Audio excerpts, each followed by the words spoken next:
Yun, magandang umaga mga idol. Bali, may na-finish na naman tayong isang receiver. Ito.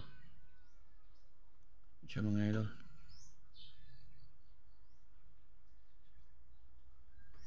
Bali, o-ring type siya mga idol.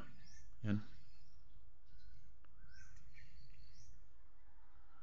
Bali, mas malaki ito po mga idol. Pwedeng pang tube tank. Yan.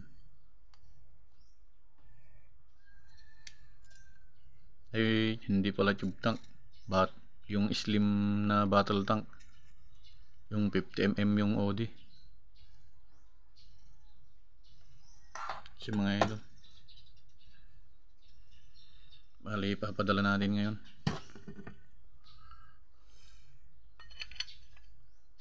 Lalagdan daw ng konto shroud, kaya mas malaki yung ginawa natin, mas malaki sa ginagawa nating mini receiver.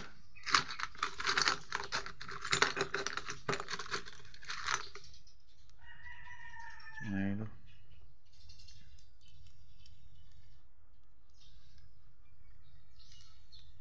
Yung pambaklas.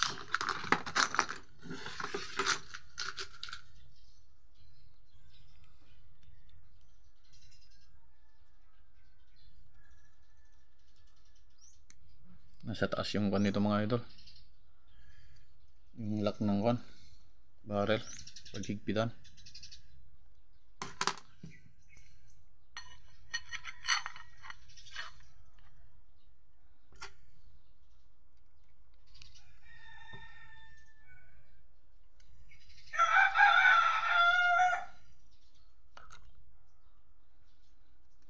Yan mga idol.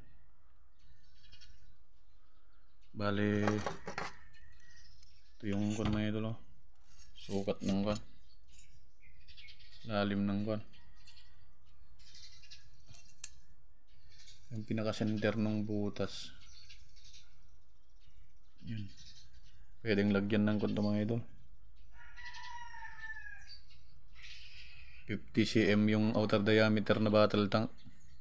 Yan, may space pa na na 5mm kapag lagyan natin ng slim type na battle tank. So mga idol, kunin natin yung mga idol, tangke, yung tube tank. Bale, ito yung mga idol, tube tank na testing natin. Tanggalin muna natin itong barrel para malagay. Mga idol,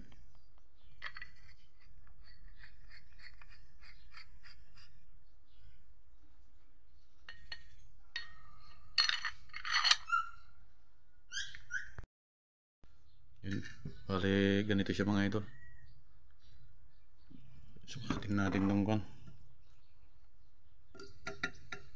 nasa yung pagitan mga idol ng tube tank sa 11mm. Tapos ganito din dito mga idol, 11mm din dito sa harap. Bale, nasa to mga idol, itong tube tank natin 35 ang OD, 35mm. Kung maglalagay tayo ng 40 na mga idol, ay 50mm na battle tank, bale may 15 yan, 0.7 yung dito, may matitirang 7mm. Yan mga idol, may 4mm na space kapag lagyan ng slim type na battle tank, yung 50mm ang OD. Mga idol, sige mga idol, ito pala yung mga idol, mini receiver ginagawa natin. Bali, ito yung diferensya nila mga idol. Yan, mas mataas tong Kung pwede sa slim tube, slim bottle tank. Yan.